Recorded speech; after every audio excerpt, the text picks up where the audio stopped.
चलिए अब हम लोग आज एक स्पेशल टॉपिक है, उस टॉपिक को देखते हैं।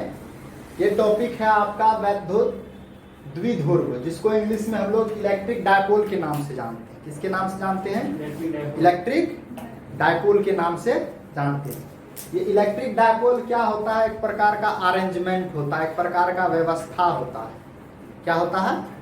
अरेंजमेंट या व्यवस्था होता है, या आवेशों का एक निकाय होता है, जिसमें केवल और केवल कितना आवेश होता है? 2 गो आवेश होता है। मतलब एक ऐसा व्यवस्था, एक ऐसा अरेंजमेंट, एक ऐसा सिस्टम जिसमें कितना होगा आवेश? 2 आवेश होगा। दोनों आवेश का जो मैग्नीट्यूड होगा, परिमाण होगा, वो आपका क्या कहलाएगा? इक्वल होना चाहिए। वो दोनों जो है आपका क्या होना चाहिए? इक्वल होना चाहिए। जितना आपका माइनस वाला होगा उतना ही प्लस वाला, यानी कि 2 आवेश जो होगा दोनों इक्वल होगा, ठीक है, दोनों समान होगा, ठीक। लेकिन दोनों पे जो प्रकृति होगा आवेश का, वो कैसा होगा? नेगेटिव होगा, एक का पॉजिटिव होगा, यानी दोनों का प्रकृति आपका एक दूसरे के विपरीत होगा, ठीक है। तो वही बताया गया है कि विपरीत है। तो यहाँ लिखा गया है कि यह 2 समान तथा विपरीत आवेशों का सजावट है या व्यवस्था है, जिसमें दोनों आवेश एक दूसरे से बहुत कम दूरी पर स्थित होते हैं, उसे वैद्युत द्विध्रुव के नाम से जानते हैं, ठीक है। समझ में आ रहा है? सिंपल सा है। उसी तरीके से वह वैद्युत निकाय जिसमें 2 बराबर किंतु विपरीत आवेश एक दूसरे से बहुत ही कम दूरी पर स्थित होगा, यानी कि दोनों का बीच का जो दूरी होगा वो क्या होगा? बहुत ही कम होगा, बहुत ही नहीं के बराबर। अब ऐसा नहीं सोचना कि ये बहुत ही बड़ा दिख रहा है, बहुत ही बड़ा नहीं, बल्कि हम लोग बड़ा करके एग्जाम्पल के रूप में इसको क्या किए हैं? सजाए हुए हैं, ठीक है। तो ऐसा नहीं सोचना कितना बड़ा दिख रहा है, रियल में है बहुत ही छोटा, ठीक। तो दोनों के जो बीच का जो दूरी होता है वो आपका ये द्विध्रुव लंबाई कहलाता है, डायपोल लेंथ के नाम से जाना जाता है। तो यहाँ पे दिखाया गया एक प्लस चार्ज है, एक माइनस चार्ज है। अगर इस पर डबल क्यू होगा तो इस पे भी क्या होगा? डबल क्यू हो जाएगा, ठीक है। दोनों का परिमाण जो होगा, मैग्नीट्यूड जो होगा, समान होगा, एक बराबर होगा, ठीक है। तो अगर यहाँ पे +2q लिख दें तो यहाँ पे माइनस यानी कि 2q के लिखना होगा, ठीक। तो इसीलिए लिखा गया। तो यहाँ पे इस प्रकार का जो व्यवस्था हो गया, इस प्रकार का जो अरेंजमेंट हो गया, कहीं पे भी आप लोग देख लीजिए, इसको आप नाम दे दीजिए, क्या है? वैद्युत द्विध्रुव है। क्या है? वैद्युत द्विध्रुव, ठीक है। तो यहाँ पे दिखाया गया है कि ये इस पॉइंट को हम लोग ए मान लिए, इस पॉइंट को बी मान लिए। ए बी एक वैद्युत द्विध्रुव है। ए बी क्या है? एक वैद्युत द्विध्रुव।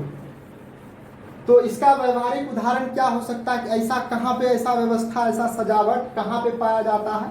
ऐसा व्यवस्था, ऐसा सजावट कहीं तो पाया जाता होगा ना। तो कहाँ पाया जाता है?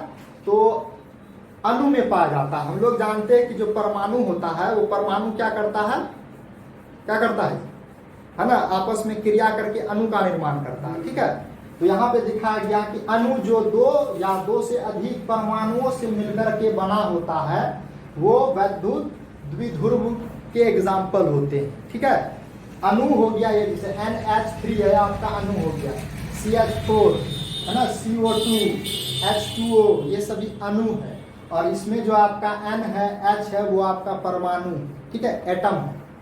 तो यहाँ पर ये जो अणु है आपका NH3, CH4, CO2, एक तरीके से इसका जैसे ही हम लोग आकृति बनाएंगे, डायग्राम बनाएंगे, जैसे देख लीजिए H2O का हम लोग यहाँ पे बनाए, ठीक है, H2O।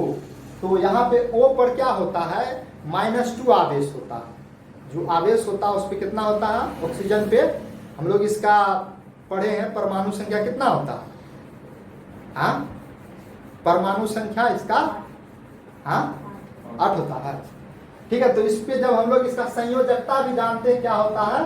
इसका संयोजकता जो होता है 2 होता है। तो 2 क्यों होता है? क्योंकि ये 2 इलेक्ट्रॉन को क्या करता है?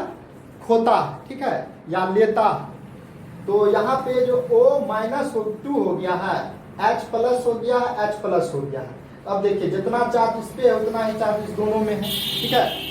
इस प्रकार का एग्जाम्पल जो है आपका वैद्युत द्विध्रुव के रूप में चले आएगा, ठीक है। तो आगे बताया गया है द्विध्रुव लंबाई, डायपोल लेंथ। तो डायपोल लेंथ होता क्या चीज है, ये दोनों आवेश की बीच की दूरी को हम लोग क्या कहते हैं, डायपोल लेंथ कहते हैं। द्विध्रुव के आवेशों के बीच की दूरी को, जो बीच का जो दूरी होता है, जितना छोटा ही दूरी होता है लेकिन दूरी होता है, उसी दूरी को हम लोग डायपोल लंबाई या डायपोल लेंथ के नाम से जानते हैं, द्विध्रुव लंबाई, जिसको हम लोग संकेत में 2D या 2L से सूचित करते हैं। 2D या 2L क्या है, डायपोल लेंथ है, यानी कि द्विध्रुव लंबाई। ठीक है, तो जैसे यहाँ पे दिखाया +Q है -Q है, दोनों के बीच की दूरी को दिखाया गया है, ये आपका 2D है। कहीं कहीं पे 2L भी इसका यूज किया जाता है। ठीक है, फिर बताया गया है द्विध्रुव अक्ष, डायपोल एक्सिस। डायपोल एक्सिस तो क्या है, तो द्विध्रुव यानी कि एक तरीके से हम लोग ये जो है ना लाइन रियल में खींचा नहीं जाता है, यह एक काल्पनिक रेखा होता है। अक्ष मतलब क्या है, यह एक काल्पनिक रेखा है, तो जिसमें कि क्या होता है, दो द्विध्रुव के आवेशों को मिलाने वाली रेखा बोलिए या काल्पनिक रेखा बोलिए को द्विध्रुव अक्ष के नाम से जानते हैं ना। ये आपका जैसे देख लीजिए Q+ है, Q- है, दोनों को मिलाने वाली जो काल्पनिक रेखा होगा, हम लोग ऐसा कभी जाके वहां पे खींचेंगे नहीं। ठीक है, वो एक तरीके से मान लेते हैं, जानकारी के लिए, समझाने के लिए हम लोग क्या करते हैं, मान लेते हैं। ठीक, तो ये जो आपका मिलाने वाला रेखा हो गया, इसी रेखा को हम लोग द्विध्रुव अक्ष के नाम से जानते हैं। तो ये आपका द्विध्रुव अक्ष हो गया, द्विध्रुव लंबाई हो गया। ये फिर आपका व्यवहारिक उदाहरण में जितना भी प्रकार का अणु आता है, वो सारे के सारे प्रकार का अणु में इसी द्विध्रुव का एग्जाम्पल आपको मिलता है। लेकिन जो अकेला परमाणु होता है, तो परमाणु में भी हम लोग जानते हैं कि इलेक्ट्रॉन और प्रोटॉन होता है ना। नाभिक में क्या होता है, आपका प्रोटॉन होता है, वहां पे नाभिक में कौन सा चार्ज होता है, पॉजिटिव चार्ज होता है। ठीक है, और इलेक्ट्रॉन पर कौन सा चार्ज होता है, नेगेटिव चार्ज, जो नाभिक के चारों ओर क्या करता है, चक्कर लगाता है। तो परमाणु में हो सकता है कि आपका जितना इलेक्ट्रॉन होता है उतना प्रोटॉन, यानी जितना प्रोटॉन नाभिक में होता है उतना इलेक्ट्रॉन आपका नहीं हो। इस कारण से जो सिंगल परमाणु होता है वो द्विध्रुव का एग्जाम्पल शो नहीं कर पाता, क्योंकि इक्वल चार्ज नहीं हो पाता। यहाँ पे देख लीजिएगा रिजल्टेंट जैसे हम लोग करेंगे तो 0 आ जाएगा। द्विध्रुव में जो आवेश होता है, दोनों का सम करेंगे, जोड़ करेंगे। मान लीजिए कि इस पे 10 कूलम आवेश है, इस पे -10 कूलम आवेश होगा, दोनों को जोड़ देंगे तो रिजल्टेंट क्या आ जाएगा, 0 आ जाएगा। तो लेकिन जो परमाणु होगा, परमाणु में क्या होता है, 2 इलेक्ट्रॉन निकल के किसी दूसरे के पास चले गया है, उस पर जो आवेश हो गया होगा या तो ऋणावेशित हो गया होगा या तो धनावेशित हो गया होगा। तो आपका जितना पॉजिटिव आवेश है उतना नेगेटिव आवेश उस पर नहीं रहता है। इस कारण से वो जो है परमाणु जो है आपका द्विध्रुव का एग्जाम्पल नहीं हो सकता, केवल और केवल अणु हो सकता है। अणु में जितना नेगेटिव होता है उतना ही पॉजिटिव होता है, और उसी कारण से ये एक दूसरे के आबंध में बंधा हुआ रहता है। ठीक है, तो कोई दिक्कत है ये? चलिए अब हम लोग इसी से आपका रिलेटेड एक टॉपिक है वैद्युत द्विध्रुव आघूर्ण, जिसे इंग्लिश में हम लोग इलेक्ट्रिक डायपोल मोमेंट के नाम से जानते हैं। किस नाम से जानते हैं? इलेक्ट्रिक डायपोल मोमेंट, जिसको हम लोग हिंदी में वैद्युत द्विध्रुव आघूर्ण कहते हैं। ये क्या चीज होता है, इसको हम लोग कैसे समझते हैं, तो ये देखिए, ये आपका क्या हो गया, वैद्युत द्विध्रुव हो गया, इलेक्ट्रिक डायपोल हो गया। इसमें 2 आवेश होता है, एक पॉजिटिव एक नेगेटिव, लेकिन समान आवेश होता है। ठीक है, तो इसमें जो आवेश होता है, कहा गया है कि वैद्युत द्विध्रुव का जो एक आवेश होगा, एक आवेश का जो परिमाण निकालेंगे हम लोग, चाहे माइनस या प्लस, उसका परिमाण आपका Q निकलेगा। ठीक है, वो परिमाण तथा दोनों आवेशों की बीच की जो दूरी है, बीच की जो दूरी है, उन्हीं दोनों के गुणनफल को है ना वैद्युत द्विध्रुव आघूर्ण के नाम से जानते हैं। तो वही चीज लिखा गया, द्विध्रुव के किसी एक आवेश का परिमाण तथा दोनों आवेशों की इसको लिख लीजिए, आवेशों के बीच की दूरी के गुणनफल को वैद्युत द्विध्रुव आघूर्ण कहते हैं। और इसको संकेत में हम लोग क्या लिखते हैं, पी लिखते हैं। क्या लिखते हैं, पी लिखते हैं, ठीक है। तो गणित रूप से हम लोग जैसे डिफाइंड किए हैं उसी के अनुसार हम लोग लिखेंगे। ये फिगर में वही चीज बताया गया है कि ये आपका प्लस क्यू है, ये माइनस क्यू है, दोनों के बीच की दूरी 2d है या 2l है, कुछ भी लिख सकते हैं, हम लोग अभी पढ़े हुए थे।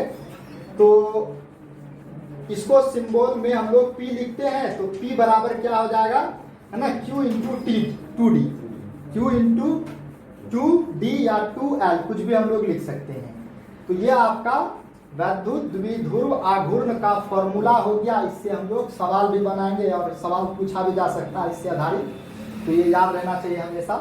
फिर बताया गया कि वैद्युत द्विध्रुव आघूर्ण सदिश के रूप में, ये जो है आपका एक सदिश है, ये वेक्टर क्वांटिटी है, ठीक है। तो यहाँ पे इसको हम लोग जब वेक्टर के फॉर्म में यानी सदिश के फॉर्म में लिखेंगे तो ये आपका क्या हो जाएगा, vector p is equal to q into 2d, और ये क्या हो गया आपका p कैप। और p कैप क्या होता है, एकांक वेक्टर होता है, किस दिशा में, तो वेक्टर p के दिशा में, है ना।